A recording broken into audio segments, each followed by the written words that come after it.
That's right, 200 million shots in 100 days.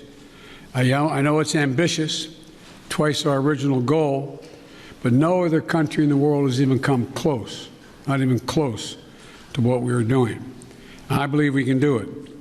And today, we made a historic investment in reaching the hardest hit and the most vulnerable communities, the highest risk communities, as a consequence of the virus, by investing an additional $10 billion in being able to reach them. I also set a goal before I took office of getting a majority of schools in K through 8 fully open in the first 100 days. Now, thanks to the enormous amount of work done by our administration, educators, parents, local, state education officials, and leaders, recent Department of Education survey shows that nearly half of the K through 8 schools are open now full-time, 5 days a week for in-person learning. Not yet a majority, but we're really close, and I believe in the 35 days left to go, we'll meet that goal as well. As of yesterday, more than 100 million payments of $1,400 have gone into people's bank accounts. That's real money in people's pockets, bringing relief instantly almost. And millions more will be getting their money very soon. One final note. Since we passed the American Rescue Plan, we're starting to see new signs of hope in our economy. Since it was passed, a majority of economic forecasters have significantly increased their projections on the economic growth that's going to take place this year. They're now projecting it will exceed 6%, a 6% growth in GDP. And just this morning, we learned that the number of people filing for weekly unemployment insurance fell by nearly 100,000 persons. It's the first time in a year the number has fallen below the pre-pandemic high.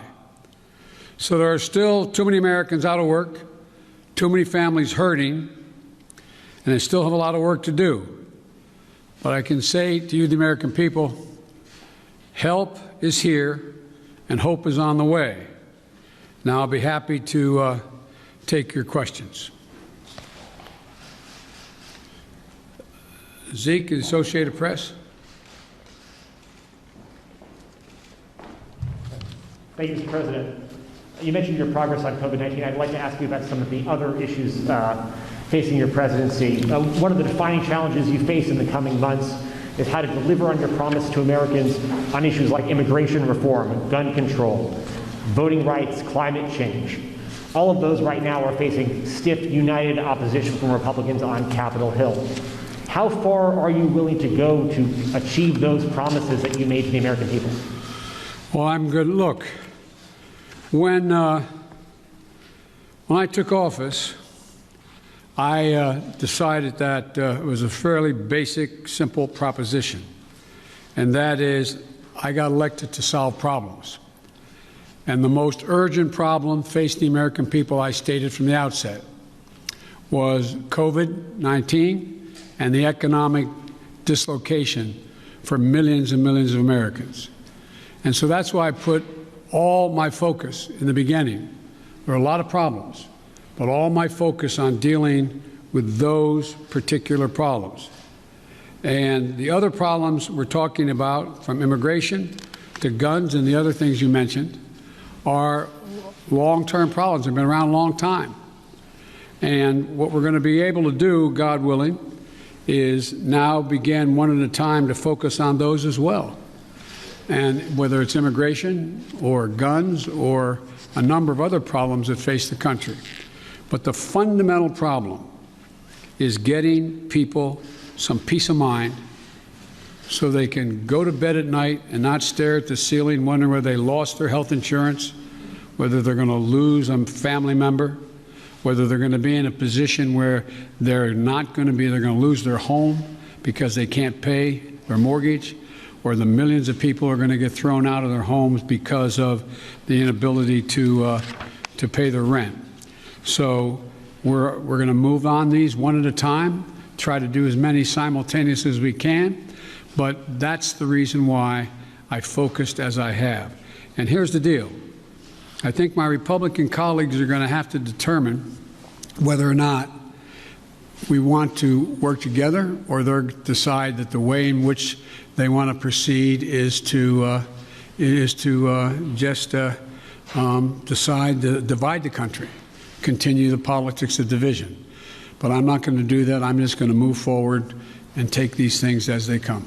And just to follow up, Mr. President, can your presidency be a success if you can't make progress on those 4 challenges: climate change, immigration reform, gun control, voting rights? Well, I plan on making progress on all of them, but that's going to be for the American people to decide.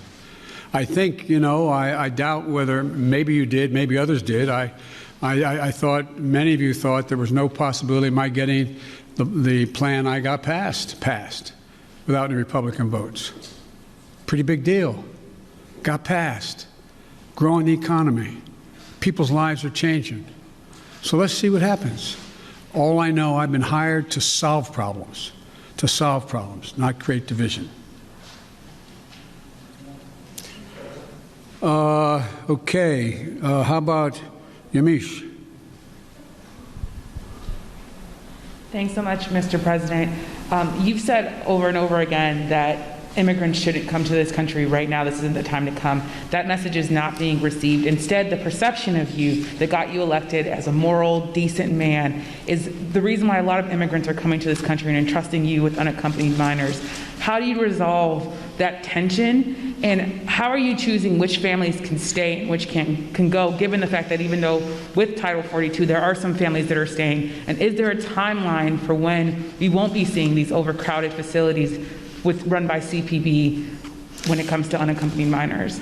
Well, look, I guess I should be flattered. People are coming because I'm the nice guy. That's the reason why it's happening. That I'm a decent man, or however it's phrased. That, that's why they're coming, because Biden's a good guy. Truth of the matter is, nothing has changed. As many people came, 28% increase in children to the border in my administration, 31% in the last year in 2019, before the pandemic, in the Trump administration. It happens every single solitary year. There is a significant increase in the number of people coming to the border in the winter months of January, February, March.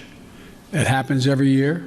In addition to that, there is and by the way, does anybody suggest that there was a 31% increase under Trump because he was a nice guy and he was doing good things at the border? That's not the reason they're coming. The reason they're coming is that it's the time they can travel with the least likelihood of dying on the way because of the heat in the desert, number one. Number two, they're coming because of the circumstances in country. In country. The way to deal with this problem, and I started to deal with it back when I was a United States Senator, Vice President, putting together a bipartisan plan of over $700 million to do with the root causes of why people are leaving. What did Trump do? He eliminated that funding. He didn't use it. He didn't do it. And in addition to that, what he did, he dismantled all the elements that exist to deal with what had been a problem and has been continued to be a problem for a long time. He, in fact, shut down the number of beds available. He did not fund HHS to get the children out of those Border Patrol facilities where they should not be and not supposed to be more than a few days, a little while. But he dismantled all of that. And so what we're doing now is attempting to rebuild the system that can accommodate what is happening today. And I'd like to think it's because I'm a nice guy, but it's not. It's because of what's happened every year. Let me say one other thing on this. If you take a look at the number of people who are coming, the vast majority, the overwhelming majority of people coming to the border and crossing are being sent back. Thousands, tens of thousands of people who are over 18 years of age and single people, one at a time coming, have been sent back, sent home. We're sending back the vast majority of the families that are coming. We're trying to work out now with Mexico their willingness to take more of those families back. But that's what's happening. They're not getting across the border. And those who are coming across the border who are unaccompanied children, we're moving rapidly to try to put in place what was dismantled, as I said. For example, of all the children who are coming across the border, over 70% are either 16 or 17 years old. We're not talking about people ripping babies from mother's arms or little 3-year-olds standing on the border. Less than, I think it's 1.5% fall in the category of the very young. So what we're doing is we're providing for the space, again, to be able to get these kids out of the Border Patrol facilities, which no child, no one should be in any longer than 72 hours. And today, I went to, for example, I used all the resources available to me, went to the Defense Department, and the Secretary of Defense has just made available Fort Bliss, 5,000 beds. Be immediately available, 5,000 beds in the Texas border.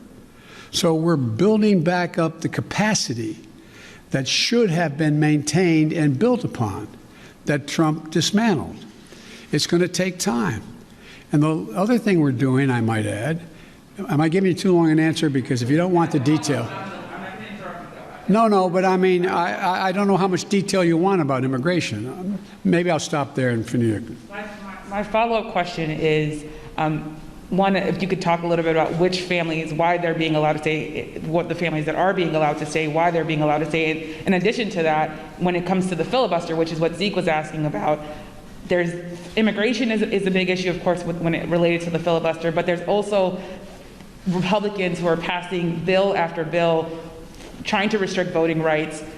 Chuck Schumer is calling it an existential threat to democracy. Why not back a filibuster rule that at least gets around issues including voting rights or immigration? Jim Clyburn, someone, of course, who you know very well, has backed the idea of a filibuster rule when it comes to civil rights and voting rights. Well, look, I'm going to deal with all of those problems. The question is the priorities as they come and land on my plate. Let's go to the first question you asked, the first of the second questions you asked, and that is, what about dealing with families? Why are not some not going back? Because Mexico is refusing to take them back. They're saying they won't take them back, not all of them. We're in negotiations with the president of Mexico. I think we're going to see that change. They should all be going back, all be going back. The only people we're not going to let sitting there on the other side of the Rio Grande by themselves with no help are children. And what we're doing there, and it's an important point to understand. I know you understand it. I don't mean to say it that way. An important point to focus on. The vast majority of people under the age of 18 come to the United States come with a telephone number on a wristband, or come with a telephone number in their pocket in the United States. A mother, a father, a close relative, a grandmama or grandpa. What was happening before is it's taking literally weeks and weeks and maybe even months before anybody pick up the phone and call to see if there really was someone there. Well, we've set up a system now where within 24 hours there's a phone call made as that child crosses the border. And then a verification system being put in place as of today to determine quickly whether or not that is a trafficker being called or that is actually a mom, a dad, and or a close relative. They're establishing that right off the bat. If it in fact is mom or dad, dad says, to take the extreme case, I got a birth certificate. Then guess what? We're getting that kid directly to that parent immediately. And so that's going to reduce significantly. There's two ways to reduce child populations in circumstances that are not acceptable, like being held at a Border Patrol station. One is to get them to the place where they have a relative and set a date as to when a hearing can be held. The second way to do it is put them in a Health and Human Services facility that we're occupying now, both licensed beds around the country that exist, as well as, for example, federal resources like Fort Bliss, to get them safely in a place where they can be taken care of while their fate is determined. Filibuster. Filibuster.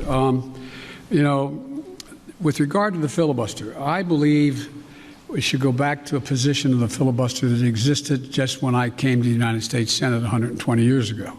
And that is that it used to be required for the filibuster, and I had a card on this. I was going to give you the statistics, but you probably know them. That it used to be that from between 1917 and 1971, the filibuster existed.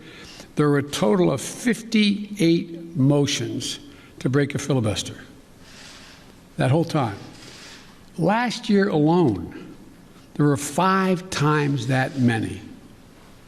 So it's being abused in a gigantic way. And for example, it used to be you had to stand there and talk and talk and talk and talk until you collapsed. And guess what? People got tired of talking and tired of collapsing. Filibusters broke down and we were able to break the filibuster, get a quorum and vote. So I strongly support moving in that direction, in addition to having an open mind about dealing with certain things that are just elemental to the functioning of our democracy, like the right to vote, like the basic right to vote. We've amended the filibuster in the past. But here's the deal. As you observed, I'm a fairly practical guy. I want to get things done. I want to get them done consistent with what we promised the American people. And in order to do that, in a 50-50 Senate, we've got to get to the place where I get 50 votes so that the Vice President of the United States can break the tie, or I get 51 votes without her. And so I'm going to say something outrageous. I have never been particularly poor at calculating how to get things done in the United States Senate. So the best way to get something done, if it holds near and dear to you that you like to be able to, anyway, we're going to get a lot done. And if we have to, if there's complete lockdown and chaos as a consequence of the filibuster, then we'll have to go beyond what I'm talking about. Okay, hang on. Sorry. Oh, Ms. Kim. Thank you, Mr. President. To follow up on the filibuster, so do you believe it should take 60 votes to end a filibuster on legislation or 51? If we could end it with 51, we would have no problem. You're going to have to, the existing rule, it's going to be hard to get a parliamentary ruling that allows 50 votes to end the filibuster, the existence of a filibuster.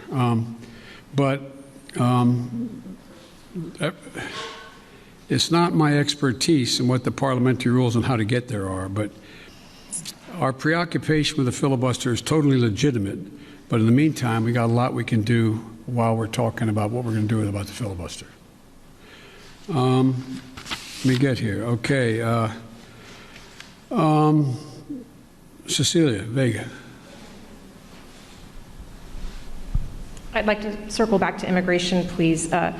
You just listed the reasons that people are coming, talking about in-country problems, saying that it happens every year. You blamed the last administration. Sir, I just got back last night from a reporting trip to the border where I met 9-year-old Josel, who walked here from Honduras by himself, along with another little boy. He had that phone number on him, and we were able to call his family. His mother says that she sent her son to this country because she believes that you are not deporting unaccompanied minors like her son. That's why she sent him alone from Honduras. So, sir, you blame the last administration, but is your messaging in saying that these children are and will be allowed to stay in this country and work their way through this process, encouraging families like Josel's to come? Well, look.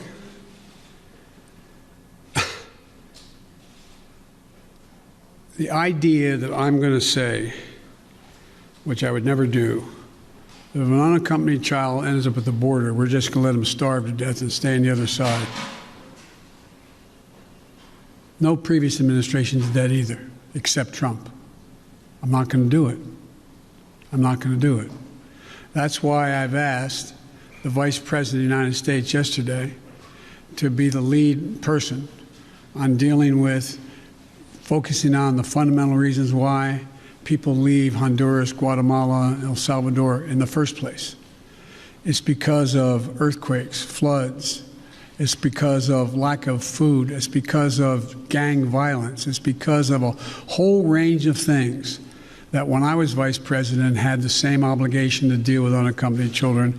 I was able to get it slowed up significantly by working with the heads of state of those communities to do things like in one of the major cities, the reason people were leaving is they couldn't walk the street because their kids were getting beat up or shot or gang violence. Well, what I was able to do is not give money to the head of state because so many are corrupt, but I was able to say, okay, you need lighting in the streets to change things? I'll put the lighting in. We got a contractor. We got the type of lighting. We paid directly to the contractor, did not go through the government. And violent crime significantly was reduced in that city. Fewer people sought to leave. When this hurricane occurred, the two hurricanes, instead of us going down and helping in a major way so that people would not have a reason to want to leave in the first place because they didn't have housing or water or sustenance, we did nothing. We're going to do a lot in our administration. We're going to be spending that $700+ million a year to change the life and circumstances of why people leave in the first place. That mother did not sit around on the kitchen table and say, you know, I got a great idea. Why I'm going to make sure my son gets taken care of is I'm going to put him, how old was he or she? He's 9. I also met a 10-year-old. A 9-year-old. I'm going to send him on a 1,000-mile journey across the desert and up to the United States because I know Joe Biden's a nice guy and he'll take care of him. What a desperate act to have to take. The circumstances must be horrible. So we can do something about that. That's what the vice president's going to be doing. What I did when President Obama asked me to come and deal. I was in Turkey at the time. He said, you got to come home and take care of this. So we put together a plan and it had an impact. And so the question here is how we go ahead and do this, what we do. There's no easy answer. Quick follow, if I may. Do you want to see these unaccompanied minors staying in this country, or should they be deported eventually? Well, the judgment has to be made whether or not, in this young man's case, he has a mom at home. There's an overwhelming reason why he'd be put in a plane and flown back to his mom.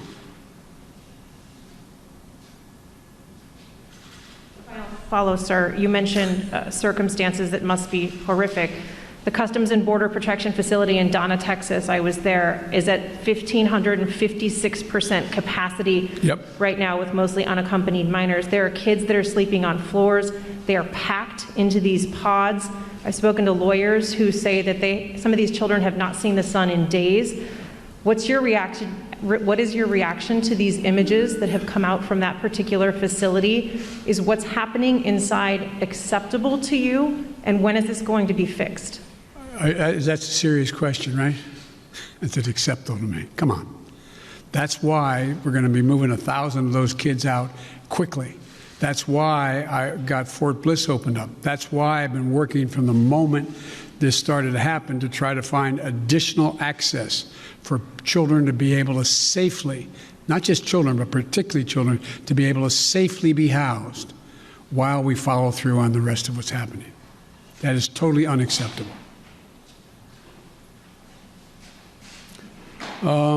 Ken. Thank you, Mr. President. I wanted to ask you about Afghanistan. You face a May 1st deadline for the withdrawal of U.S. troops from that country. As a candidate in foreign affairs, you wrote that it is past time to end these forever wars. Can you commit to the American people that by May 2nd, the U.S. will no longer have forces in Afghanistan? The answer is that it's going to be hard to meet the May 1 deadline. Just in terms of tactical reasons, it's hard to get those troops out. So what we've been doing, what I've been doing, and what Secretary Blinken has been doing has been, we've been meeting with our allies, those other nations that have NATO allies who have troops in Afghanistan as well. And if we leave, we're going to do so in a safe and orderly way. We're in consultation, I say, with our allies and partners and how to proceed. And Secretary Blinken is meeting in Brussels this week with our NATO allies, particularly those who have forces there. And General Austin is just met with Kayani, and I'm waiting for the briefing on that. He is the leader, quote, in Afghanistan and Kabul. And there's a UN-led process that's beginning shortly on how to mechanically get people, how to end this war. But it is not my intention to stay there for a long time. But the question is, how and in what circumstances do we meet that agreement that was made by President Trump to leave under a deal that looks like it's not being able to be worked out to begin with? How's that done? But we are not staying a long time. You just said if we leave. Do you think it's possible that we will leave? The question is when we leave. Do you believe, though, it's possible we could have troops there next year? I can't picture that being the case.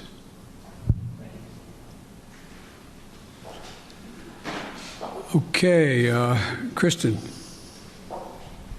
Thank you very much, Mr. President. Given the conditions that were just laid out at the migrant facilities at the U.S. border, will you commit to allowing journalists to have access to the facilities that are overcrowded moving forward?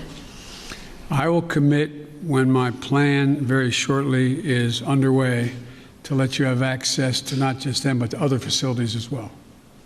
How soon will journalists be able to have access to the facilities? We've obviously been allowed to be inside one, but we haven't seen the facilities in which children are packed together to really give the American people a chance to see that. Will you commit to transparency on this issue? I will commit to transparency. And as soon as I am in a position to be able to implement what we're doing right now, and one of the reasons I haven't gone down, I have all my chief folks have gone down, is I don't want to become the issue. I don't want to be, bringing all the Secret Service and everybody with me to get in the way.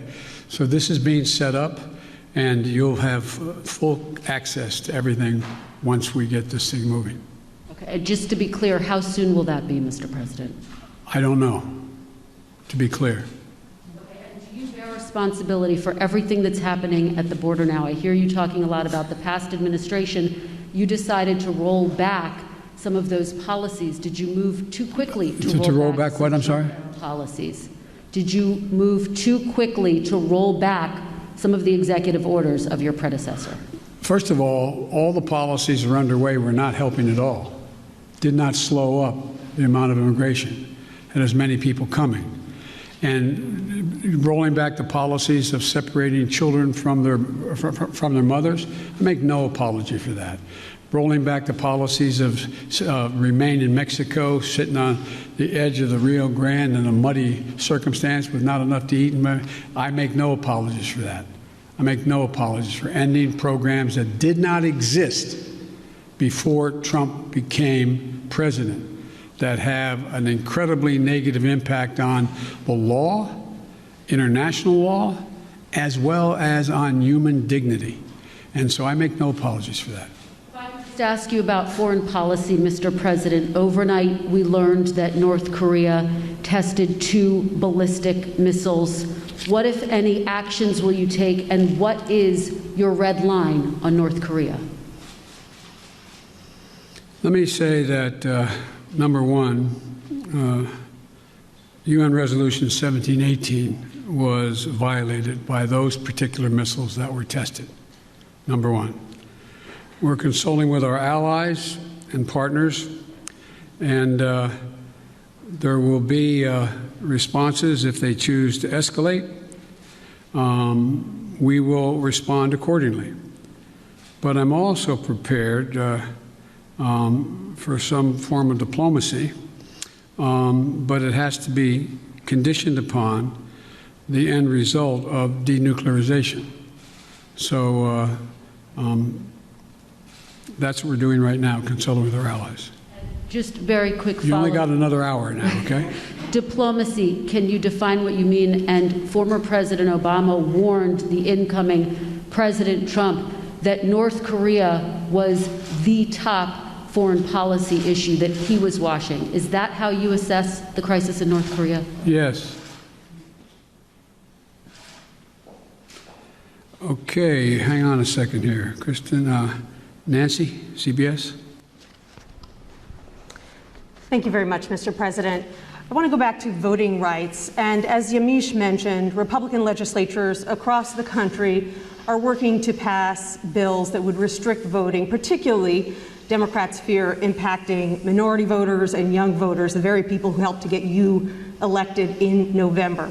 Are you worried that if you don't manage to pass voting rights legislation, that your party is going to lose seats and possibly lose control of the House and the Senate in 2022? What I'm worried about is how un-American this whole initiative is. It's sick. It's sick. Deciding in some states that you cannot bring water to people standing in line, waiting to vote. Deciding that you're going to end voting at 5 o'clock when working people are just getting off work. Deciding that there will be no absentee ballots under the most rigid circumstances. It's all designed, and I'm going to spend my time doing three things. One, trying to figure out how to pass the legislation passed by the House, number one. Number two, educating the American public. The Republican voters I know find this despicable. Republican voters, the folks outside this White House. I'm not talking about the elected officials. I'm talking about voters. And so I'm convinced that we'll be able to stop this because it is the most pernicious thing. This makes Jim Crow look like Jim Eagle. I mean, this is gigantic, what they're trying to do. And it cannot be sustained. And do everything in my power, along with my friends in the House and the Senate, to keep that from becoming the law. Is there anything else you can do about it besides passing legislation? The answer is yes, but I'm not going to lay out a strategy in front of the whole world and you now. And then on a related note, have you decided whether you are going to run for re-election in 2024? You haven't set up a re-election campaign yet, as your predecessor had by this time. My predecessor needed to.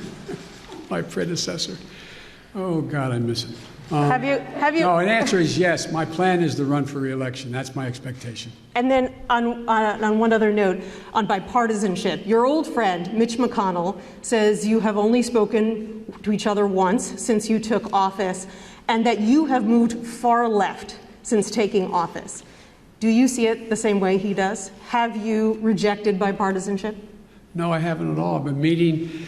When's the last time a president invited the opposite party down at least a half a dozen times to talk about issues, everything from how we work? We're working with a group of 20 members of the Senate right now and House on how we reestablish our ability to make computer chips, and how we get ahead of the game, how we can work together. We're working together on a bunch of things. But look, I know Mitch well. Mitch knows me well. I would expect Mitch to say exactly what he said. But this is a matter of making sure that I would like elected Republican support. But what I know I have now is I have electoral support from Republican voters. Republican voters agree with what I'm doing. And so unless Mitch says the last thing I did, this last piece of legislation, is so far left, well, then he ought to take a look at his party. Over 50% of them must be over that edge as well, because they support what I did. Okay, where am I here? Let me see. Caitlin? Thank you very much, Mr. President. I have a question for you, but first, I'd like to follow up on a question from Yamiche, and that's on the filibuster. That counts as a question, but go ahead. Okay, I'll make it quick. It's a quick question. Regarding the filibuster, at John Lewis's funeral, President Barack Obama said he believed the filibuster was a relic of the Jim Crow era. Do you agree? Yes. If not, why not abolish it if it's a relic of the Jim Crow era?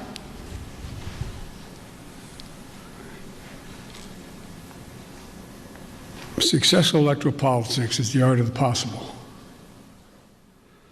Let's figure out how we can get this done and move in the direction of significantly changing the abuse of even the filibuster rule first. It's been abused from the time it came into being by an extreme way in the last 20 years. Let's deal with the abuse first. It sounds like you're moving closer to eliminating the filibuster. Is that correct? I answered your question. You also just made some news by saying that you are going to run for re-election. I said that is my expectation. So is that a yes, that you are running for re-election? Look, I don't know where you guys come from, man. I've never been able to travel. I'm a great respecter of fate. I've never been able to plan 3.5 years ahead for certain.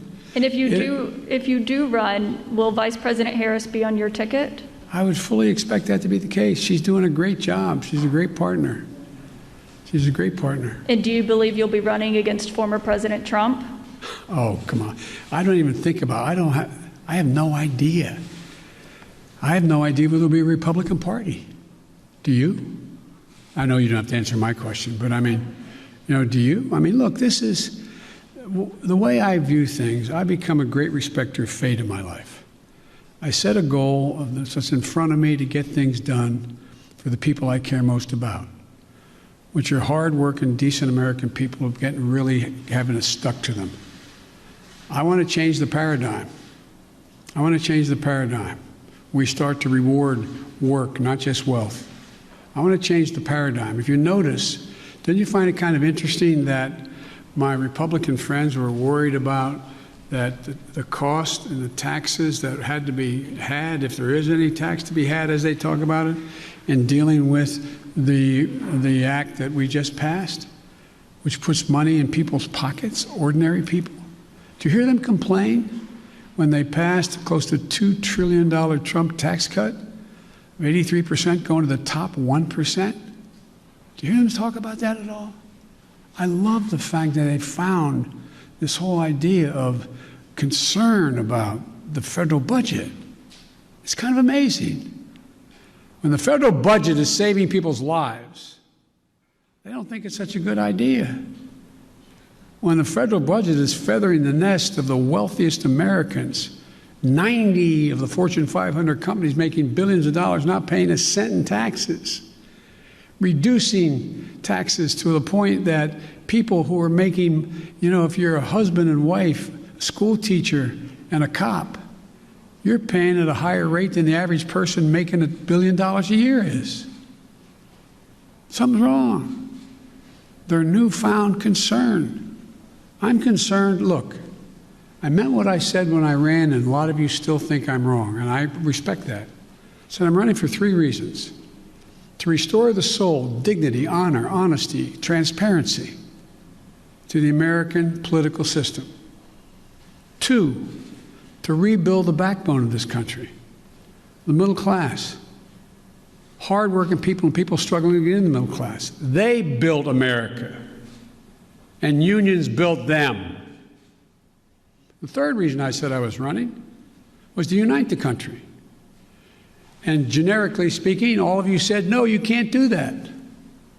Well, I've not been able to unite the Congress, but I've been uniting the country based on the polling data. We have to come together. We have to. So from my perspective, it's to me, it's about just, getting out there, putting one foot in front of the other and just trying to make things better for people. just hard-working people. People get up every morning and just want to figure out how to put food on the table for their kids, be able to have a little bit of breathing room, being able to have make sure that they go to bed not staring at the ceiling like my dad did, wondering whether, since he didn't have health insurance, what happens if mom gets sick or he got sick. These are basic things. Basic things. And I'm of the view that the vast majority of people, including registered Republicans by and large, share that same view, that same sense of what is, what's appropriate. Justin Sink, Bloomberg. Thanks, Mr. President. I wanted to ask about your relationship with China now that you've been in office for a couple months. There's obviously the meeting in Alaska that was a little theatrical, and there's the continued human rights abuses. So today, I'm wondering, are you more likely than you were when you came into office to maintain tariffs on China? Are you considering banning imports of forced labor products? And would you consider cutting off U.S. investment or Chinese access to international payment systems? Well, look, they're each specifically legitimate questions, but they only touch a smidgen of what the relationship with China really is about. I've known Xi Jinping for a long time. Allegedly, by the time I left office as vice president, I had spent more time with Xi Jinping than any world leader had, because President Obama and the Chinese President Hu decided we should get to know one another, since it was inappropriate for the President of the United States to spend time with the Vice President of another country. But it was obvious he was going to become the new leader of China. So I spent hours upon hours with him alone with an interpreter, my interpreter and his, going into great detail. He's very, very straightforward. Doesn't have a Democratic with a small d bone in his body, but he's a smart guy. He's one of the guys like Putin who thinks that autocracy is the wave of the future. Democracy can't function in an ever complex world.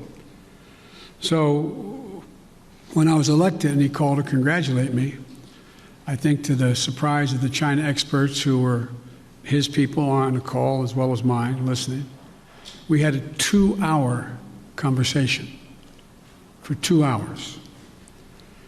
And we made several things clear to one another. I made it clear to him again, what I've told him in person on several occasions, that we're not looking for confrontation, although we know there will be steep competition. 2, that we'll have strong competition, but we'll insist that China play by the international rules. Fair competition. Fair practices, fair trade. Thirdly, in order to compete effectively, I indicated that we're going to deal with China effectively. And we're going to need 3 things to do that. I'm telling our people. First, we're going to invest in American workers and American science. I said that all through the campaign. I say it again, and I'm setting up my administration to be able to do that, which is that, back in the 60s, we used to invest a little over 2% of our entire GDP in pure research and investment in science. Today, it's 0.7%. I'm going to change that. We're going to change that. The future lies in who can, in fact, own the future as it relates to technology, quantum computing, a whole range of things, including in the medical fields. And so what I'm going to do is make sure we invest closer to 2%. One of the reasons why I've set up the PAB, the President's Board with Scientists and the like, again, is we're going to invest in medical research, cancer, Alzheimer's, diabetes, the things, industries of the future, artificial intelligence, quantum computing, biotech, and we're going to make real investments. China is out investing us by a long shot because their plan is to own that future. The second thing we're going to do is we're going to reestablish our alliances, and I've been very clear with them. It's not anti-Chinese, and we've talked about it. I want to make sure that, for example, later today, after this, as a matter of fact, shortly after this, which is fine, we've been going close to an hour. I'm happy to go longer, but one of the things that I'm going to be doing, I'm going to be speaking with 27 heads of state in Europe. And very shortly, I think within the next hour or so, I don't know the exact time. And earlier this month, and apparently it got the Chinese attention, that's not why I did it, I met with our allies and how we're going to hold China accountable in the region. Australia, India, Japan, and the United States, the so-called Quad. Because we have to have democracies working together. Before too long, I'm going to invite an alliance of democracies to come here to discuss the future. And so we're going to make it clear that in order to deal with these things, we are going to hold China accountable to follow the rules. To follow the rules. Whether it relates to the South China Sea or the North China Sea or the agreement made on Taiwan or a whole range of other things. And the third thing, and the thing that I admire about dealing with Xi is he understands, he makes no pretense about not understanding what I'm saying any more than I do him. I pointed out to him no leader can be sustained in his position or her position unless they represent the values of the country. And I said, Mr. President, as I've told you before, Americans value the notion of freedom. America values human rights. We don't always live up to our expectations, but there's a value system. We are founded on that principle. And as long as you and your country continues to so blatantly violate human rights, we are going to continue in an unrelenting way to call to the attention of the world and make it clear what's happening. And he understood that. I made it clear that no American president, at least one did, but no American president ever backed down from speaking out of what's happening in the Uyghurs, what's happening in Hong Kong, what's happening in country. That's who we are. The moment a president walks away from that, as the last one did, is the moment we begin to lose our legitimacy around the world. It's who we are. So I see stiff competition with China. China has an overall goal, and I don't criticize them for the goal, but they have an overall goal to become the leading country in the world, the wealthiest country in the world, and the most powerful country in the world. That's not going to happen on my watch, because the United States is going to continue to grow and expand. Sorry, just to follow up on the meeting of democracies, is that where you expect in a multilateral way to make these decisions about sanctions or No, that's not where I make the decision. That's where I make sure we're all on the same page. All on the same page. Look, I predict to you, your children or grandchildren are going to be doing their doctoral thesis on the issue of who succeeded, autocracy or democracy. Because that is what is at stake. Not just with China. Look around the world. We're in the midst of a fourth industrial revolution of enormous consequence. Will there be middle class? How will people adjust to these significant changes in science and technology, the environment? How will they do that? And our democracy is equipped because all the people get to speak, to compete. It is clear, absolutely clear, and most of the scholars I dealt with at Penn agree with me around the country, that this is a battle between the utility of democracies in the 21st century and autocracies. If you notice, you don't have Russia talking about communism anymore. It's about an autocracy. Demand decisions made by a leader of a country. That's what's at stake here. We got to prove democracy works. Mr. President, sorry, I know you haven't had a chance to address the tragedies in Georgia and Colorado. You had said to stay tuned for actions that you might take on gun control. Wondering if you've made a decision either about sending the manufacturer liability bill that you had promised on day one to Capitol Hill, or executive actions like going after ghost guns or giving money to cities and states to battle gun control. All the above. It's a matter of timing. As you've all observed, successful presidents, better than me, have been successful in large part because they know how to time what they're doing, order it, decide in priorities what needs to be done. The next major initiative is, and I'll be announcing it Friday in Pittsburgh in detail, is to rebuild the infrastructure, both physical and technological infrastructure of this country, so that we can compete and create significant numbers of really good paying jobs. Really good paying jobs. And some of you who have been around long enough to know that used to be a great Republican goal or initiative. I still think the majority of the American people don't like the fact that we are now ranked, 85th in the world in infrastructure. I mean, look, the future rests on whether or not we have the best airports that can accommodate air travel, ports that you can get in and out of quickly so businesses decide. Some of you, if you're ever local reporters and you found your governor or mayor trying to attract business to your community, what's the first thing the business asked? What's the closest access to an interstate highway? How far am I from freight rail? Is the water available? Is enough water available for me to conduct my business? All the things that relate to infrastructure.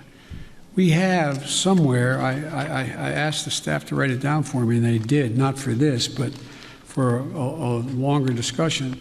We have somewhere in terms of infrastructure, we rank 13th globally in infrastructure. China is investing 3 times more in infrastructure than the United States is.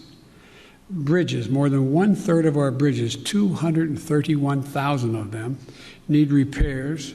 Some are physical safety risks or preservation work. 1 in 5 miles of our highways and major roads are in poor condition.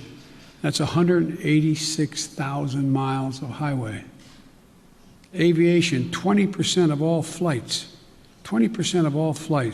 weren't on time, resulting in 1.5 million hours lost in production. 6 to 10 million homes in America still have lead pipes servicing their water lines. We have over 100,000 wellheads that are not capped, leaking methane. What are we doing? And by the way, we can put as many pipe fitters and miners on us to work capping those wells at the same price that they would charge to dig those wells. So I just find it frustrating. Talk about, last point I'll make in the infrastructure, and I apologize for spending more time on it, but is that if you think about it, it's the place where we will be able to significantly increase American productivity, at the same time providing really good jobs for people. But we can't build back to what they used to be. We have to build, the global warming's already done significant damage. The roads that used to be above the water level didn't have to worry about where the drainage ditch was. Now you got to rebuild them 3 feet higher because it's not going to go back to what it was before. Only get worse unless we stop it. There's so much we can do. Look at all the schools in America. Most of you live in the Washington area now, but in your hometowns, I don't know where you're all from. How many schools where the kids can't drink the water out of the fountain? How many schools are still in a position where there's asbestos? How many schools in America we're sending our kids to don't have adequate ventilation? How many homes, buildings, office complexes are wasting billions of barrels of oil over time because they can't hold in the heat or the air conditioning because it leaks through the windows that are so porous in the connections? It's amazing. So there's so much we can do that's good stuff, makes people healthier, and creates good jobs. And I think that I got one more question here. And Janet from Univision. Thank you, Mr. President. We too have been reporting at the border, and just like Cecilia, we ran into a pair of siblings who came in on Monday, were detained by CBP, had the phone number for their mother who lives in the U.S. We have contacted the mother. That's the only way they know her kids are here, because CBP today, Thursday, has not contacted that mother. So when can we expect your promise of things getting better with contacting and expediting? Well, they're already getting better, but they're going to get real. They're going to a whole hell of a lot better real quick, or we're going to hear some people leaving. Okay? We can get this done. We're going to get it done. I had a long meeting with the entire team and several cabinet-level officers the other night. We're going to be moving within the next week over 100,000. 1,000 people out of the Border Patrol into safe, secure beds and facilities. We're going to significantly ramp up. We're already out there contacting everyone from getting some of the employees at HHS. There's a lot of them doing other things and move them into making those calls. We're in the process of rearranging and providing for the personnel needed to get that done. But I admire the fact that you were down there, you're making the calls yourself. It's real. The next thing that has to happen, though, as you well know, has to happen. There have to be some certitude that this is actually mom, dad, or whomever. And there's ways to do that. There's ways to do that, a little bit like determining whether or not you got the right code for your credit card. What was your dog's name, kind of thing. I'm being a bit facetious, but not really. And also seeking harder data from DNA to birth certificates, which takes longer. So I want to do this as quickly, as humanly possible, and as safely as possible. As you well know, treating the root causes in Latin America doesn't change things overnight. How do you realistically and physically keep these families from coming to the U.S. when things will not get better in their countries right away? Well, I can't guarantee that, but I know, that old thing, the journey of 1,000 miles starts with the first step. You know as well as I do. You cover it. You have it's not like somebody sitting on a hand-hewn table in Guatemala, in somewhere in Mexico or in Guadalupe saying, I got a great idea. Let's sell everything we have. Give it to a coyote. Have them take our kids across the border into a desert where they don't speak the language. Won't that be fun? Let's go. That's not how it happens. People don't want to leave. When my great-grandfather got in a coffin ship in the Irish Sea, the expectation was he going to live long enough on that ship to get to the United States of America. But they left because of what the Brits had been doing. They were in real trouble. They didn't want to leave, but they had no choice. So I can't guarantee we're going to solve everything, but I can guarantee we can make everything better. We can make it better.